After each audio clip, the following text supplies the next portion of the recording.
कानून व्यवस्था की स्थिति पिछले कई सालों से बद से बदतर होती रही है।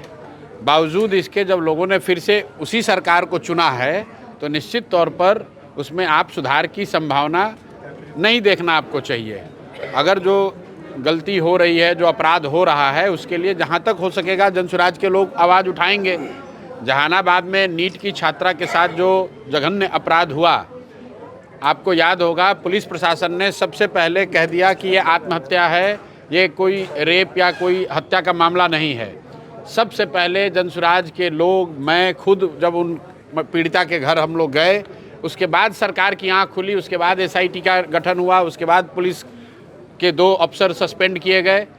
तो जहां उस तरह की कोई जघन्य अपराध होता है वहां कोशिश होती है कि हम लोग जाकर पहुँचें, लेकिन उनकी आवाज़ बने, उनकी मदद की जाए। लेकिन जो सरकारी व्यवस्था है वो तो अभी जनता ने चुनकर बनाया है। हम लोग 3 बरस से यही बात बताने की कोशिश कर रहे थे कि अगर आप बबूल बोइएगा तो आम नहीं खा सकते हैं।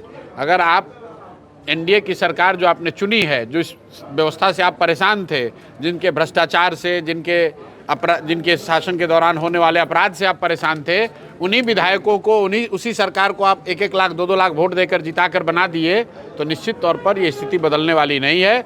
स्थिति बदलना है तो लोगों को बदलना होगा।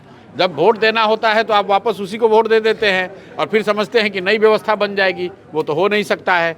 आपने 10,000 रुपये की लालच में या जातियों के नाम पर या हिंदू मुसलमान बन के आपने वोट दे दिया, तो भाई अब 5 बरस आप इस व्यवस्था को झेलना पड़ेगा।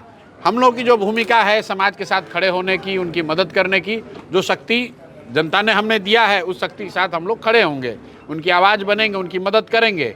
लेकिन जिसको सरकार, जहाँ की जनता ने चुना है, सरकार चलाने की जवाबदेही दी है, जनता को उनसे सवाल पहले करना चाहिए।